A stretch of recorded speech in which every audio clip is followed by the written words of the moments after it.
Hello, I'm Rex Litter with the news update. Acting Secretary of the Department of Higher Education, Research, Science and Technology, Father Jan Chuba, is urging grade 12 students of 2024 to manage their time wisely. He predicted last year to be the worst academic year of grade 12 marks and wants students to have a systematic study time.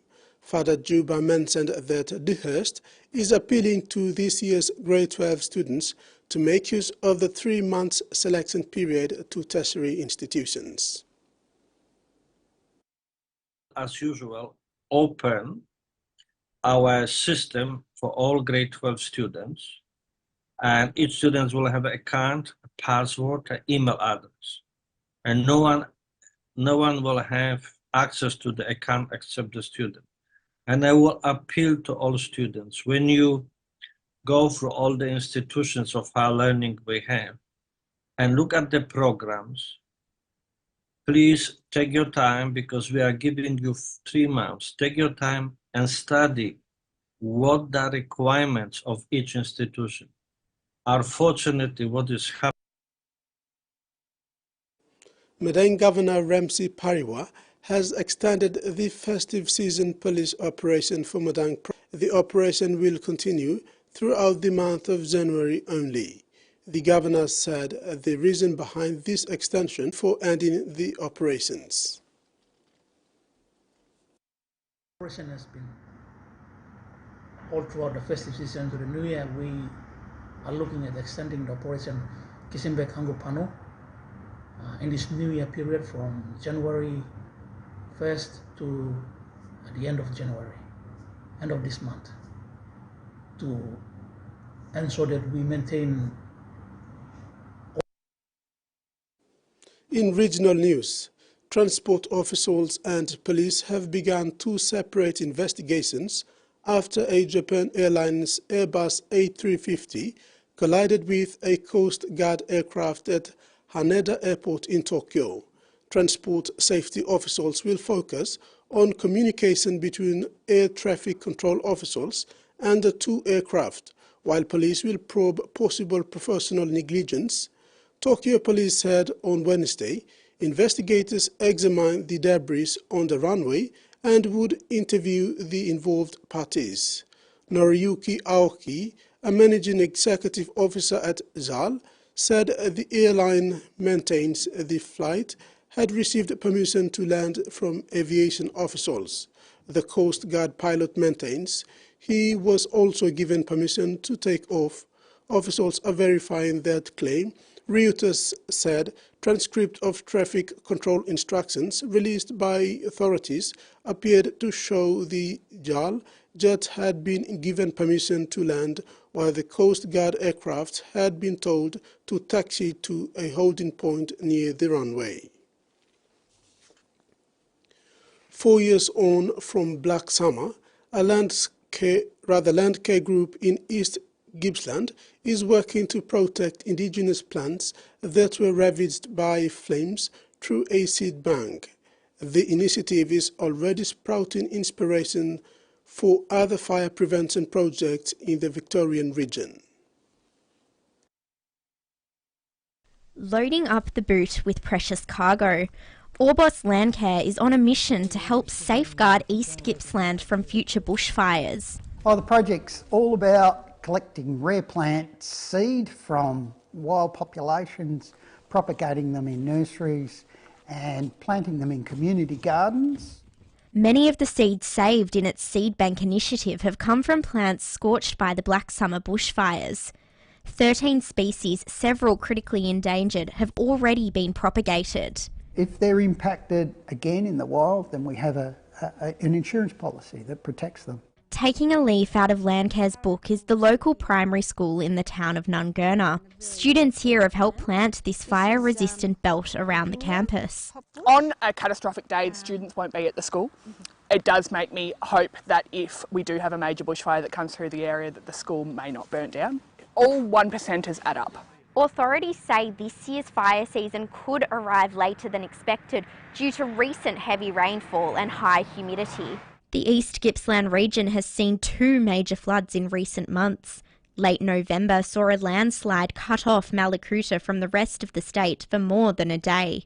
This is not the first time we've seen us coming out of a wetter period into a drying period. This is a cycle that we have forecasted for some time. We are very prepared here at Forest Fire Management Victoria. That preparation includes boosting its workforce by nearly 200 people who are ready to respond when flood is traded for flames. The onslaught of rain has finally eased across southeast Queensland, allowing communities to begin counting the huge financial and personal cost of the Christmas and New Year's weather disaster. More than 8,000 people are still without power, and frustration is growing with residents pleading for more support. A bird's-eye view captures the extent of the carnage. This home blown to pieces, caught in the eye of the storm. Huge trees toppled on power lines and properties. 9 days after the Christmas tornado tore through Mount Tamborine, the damage is still being revealed and the cost counted. Trees, debris, it was just everywhere, and it literally was unrecognisable. The skies have cleared and floodwaters are receding. The worst of the weather is behind us. This allows for the important restoration and rebuild work to commence.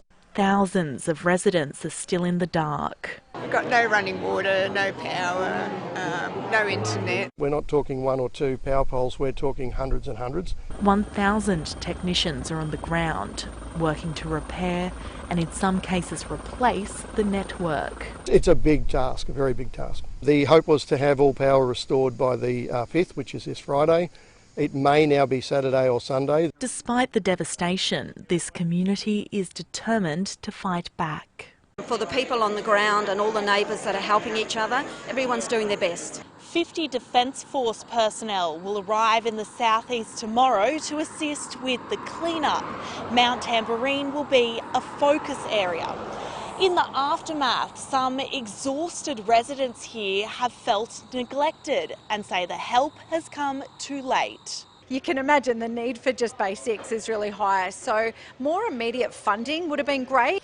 Across the southeast, some dams have started spilling excess water. There are some usual releases from Somerset Dam into Wivenhoe at the moment, just to balance out the capacity of those dams.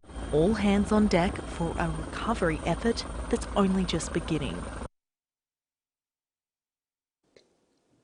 People Power is helping restore seagrass meadows up and down the South Australian coastline. After decades of neglect, a volunteer group is spending the festive season combing beaches and getting out on water, trying to restore this vital ecosystem. Ready, take, go. Throwing hessian sacks into the ocean may seem like a strange way to battle climate change, but biologists are hoping these bags will be the beginning of a new seagrass meadow, which will absorb carbon dioxide. Seagrass versus even terrestrial forests is a much better carbon sink. Around 6,000 hectares of seagrass has been lost from the South Australian coastline, mainly because of wastewater and sewage being released into the Gulf. The loss of seagrass caused fish stocks to decline and sand erosion to increase. People look out in the water and they see this beautiful bright blue ocean, they think it's fantastic, but if you're a biologist it's quite terrible because it means there's no seagrass there, there's no fish habitat there, there's nothing for fish to eat there. Stricter environmental regulations have improved water quality and seagrass meadows have recovered. But progress has been slow, so a program called Seeds for Snapper has stepped in. It's a very slow-growing plant and very slow to repair on its own, so this is really just about getting people power to help. Every year, around Christmas time, a species of seagrass called Posidonia gets set to release its seeds. But without the protection of an established meadow, many wash up before they can germinate. Now, an army of volunteers is combing the beaches of Adelaide and the Fleurieu Peninsula, collecting these little seeds and giving them a second chance. Collecting seeds, even if you don't find any, it's a better day than being at home doing the washing. The seeds are stored in specialised tanks and when they're ready, sewn into hessian sacks to stop them from washing up again. Then they're taken back out into the ocean where hopefully the little seedlings will grow up to help other youngsters. It's actually really good habitat for a lot of our juvenile fish species, so things like snapper, whiting, squid, even the beautiful leafy sea dragon. Some seaside seas sowing to grow more marine meadows. Oz Harvest says it's facing an unprecedented demand for food relief in Queensland, with more than 180 charities on a waiting list for the service. It says some charities are even experiencing break-ins, with people desperate for goods. Fruit and vegetables has never been so high. More people than ever before reaching out for that food relief. And more homelessness, so with more people coming in. Oz Harvest rescues food going to waste and delivers it to charities, who then pass it on to those doing it tough. Due to increasing cost of living pressures, the organisation and local community centres say more Queensland families are in need of the basics. I've been in this role for over 12 years now, and I've never seen the need that we see every day. We have a new cohort coming through as well. These are people who have jobs, who have mortgages, who are just really struggling to make ends meet. Oz Harvest delivers to 320 charities across the state, with another 185 on a waiting list. It says some of these charities have reported break-ins because people are so desperate. That's a really confronting indicator for how our community is feeling and the level of food insecurity that is present at the moment. With no immediate end in sight for the hip pocket pain, those in need are encouraged to reach out to their local support networks. They might not be able to help them directly themselves, but we are an information portal. In sports, the PNG Peppers debutant Mari Leka is grateful for the opportunity to represent PNG in the Four Nations Series next weekend at the Kowloon Sports Centre in Hong Kong. When speaking about her preparation with the team yesterday, Leka said she is confident heading into the event. She said the playing group and coaching staff have been helpful to her in training and preparation ahead of her international debut. Before starting off her representative career in the Peppers colours, young Leka thanked her parents, playing group, the coaching staff and everyone involved in supporting her this far. The Peppers travelled to Hong Kong this Sunday, January 7th. Like encouraging us, the new ones as well, and the old ones that are still in there. The Shanaz and the Lesieli, they've been encouraging us, the new ones, to work hard. Yeah, I'd like to send out a thank you to Julian and Lawrence, and also to my family for being there, like supporting me. Yeah. That's it for the Midday News Update. Join us for more at 6 p.m.